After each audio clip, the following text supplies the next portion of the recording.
Programa 20. Dignidad y Derechos Humanos. 2. Reflexionarán acerca de la relación entre cultura y derechos humanos y el compromiso con su defensa. Hemos visto que los derechos humanos nos ayudan a definir cuáles son las condiciones que necesitamos para vivir y desarrollarnos plenamente. Las personas y grupos humanos somos diferentes, nacemos en distintos países. Cada individuo tiene sus propios pensamientos, gustos, creencias y costumbres. Por eso, tener una cultura propia y practicarla es un derecho fundamental de la humanidad, reconocido en leyes nacionales e internacionales. De acuerdo con él, cada individuo tiene la facultad de actuar libremente según su estilo de vida, siempre y cuando no afecte la vida o la dignidad de otros. Pero, ¿realmente se ejerce este derecho? Veamos el siguiente caso. En el estado de Querétaro, varios niños otomíes migran con sus padres a la ciudad en busca de trabajo. Algunos de ellos hablan en su lengua materna, el otomí, y también en español.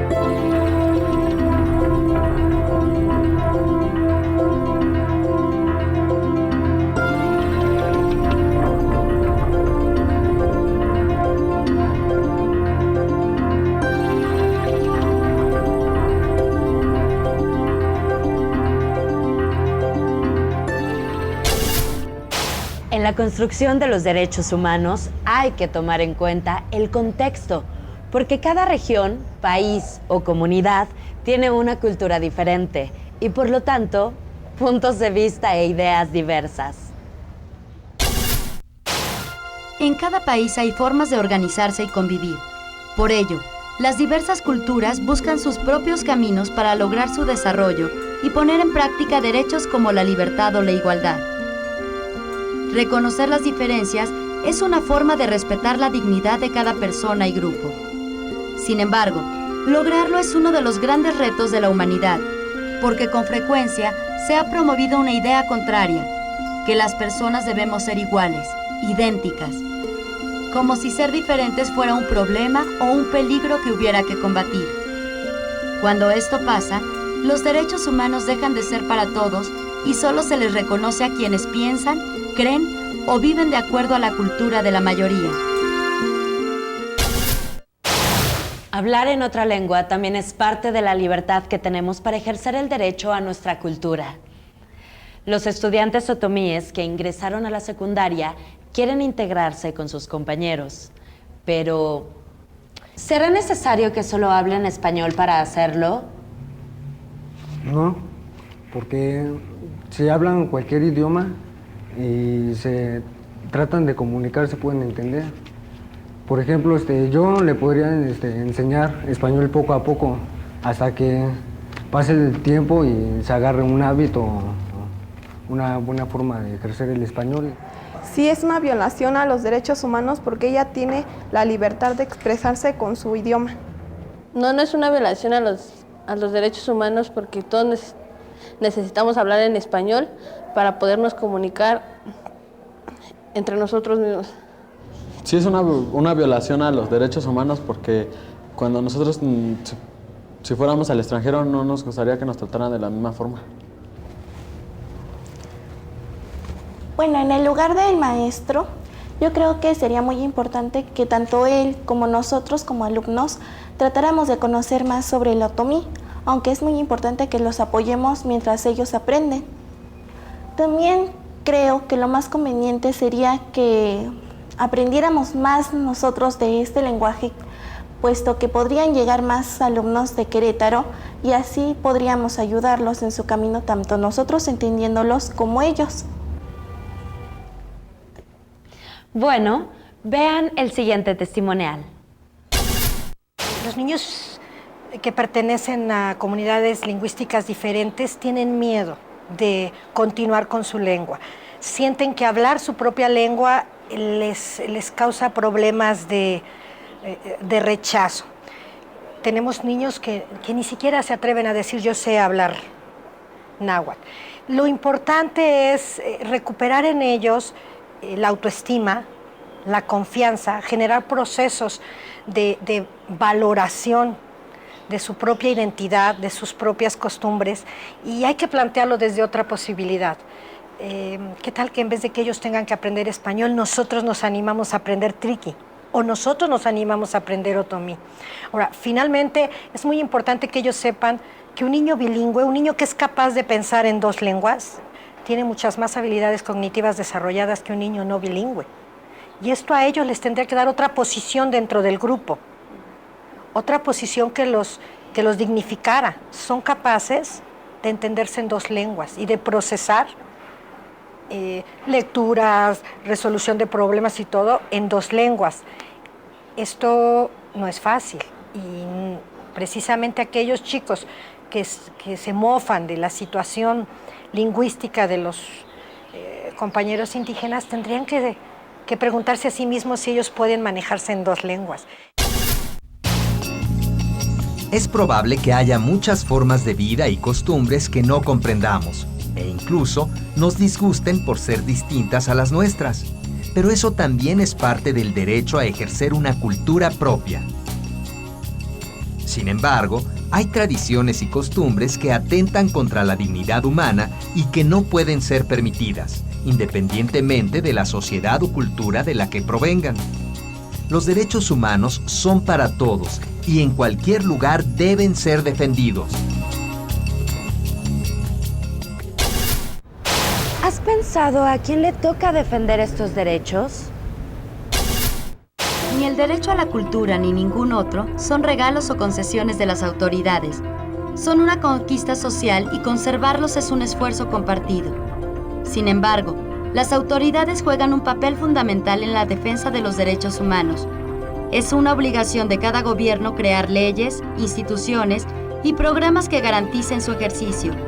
Por eso en México existen, por ejemplo, las comisiones de derechos humanos o el juicio de amparo, que protegen a los ciudadanos de violaciones realizadas por cualquier autoridad.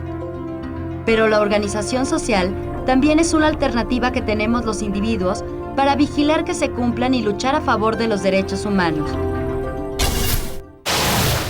Ahora conozcamos el caso de una defensora de los derechos humanos.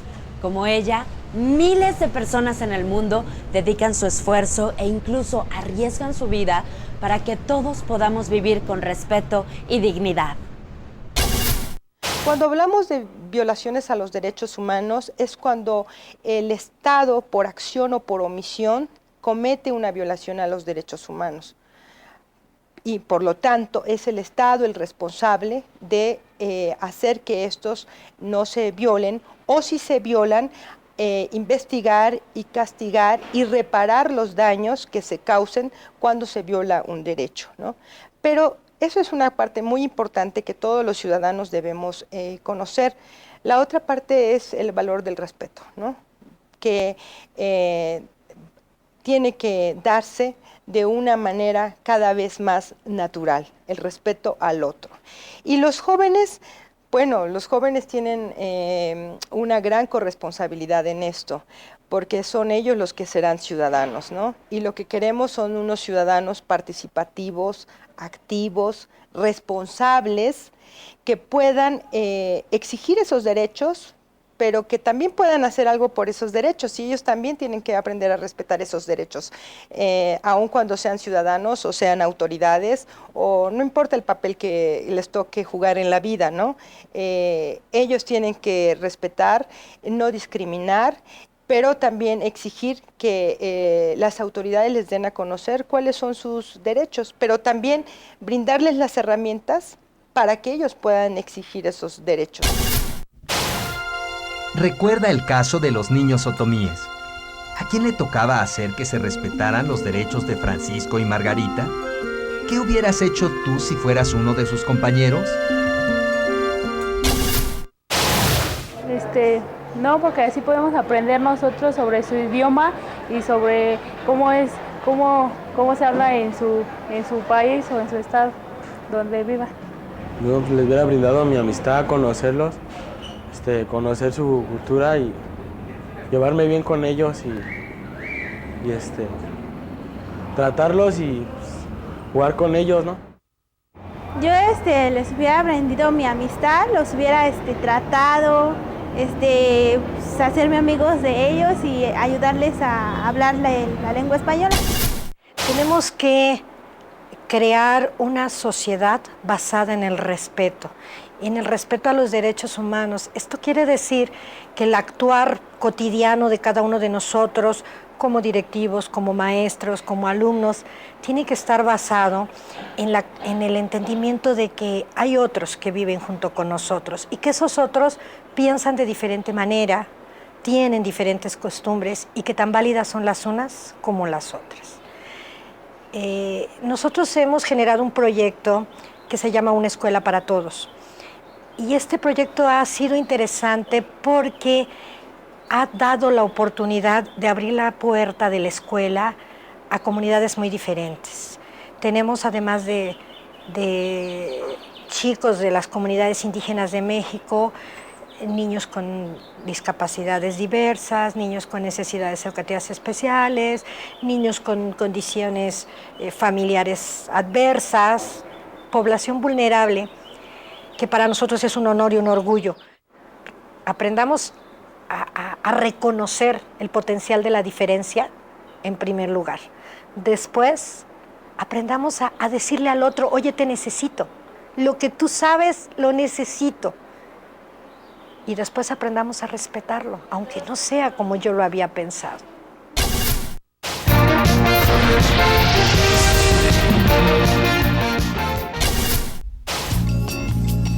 Para saber más sobre este tema, investiga cuáles son las instituciones públicas o ciudadanas que defienden los derechos humanos en tu comunidad.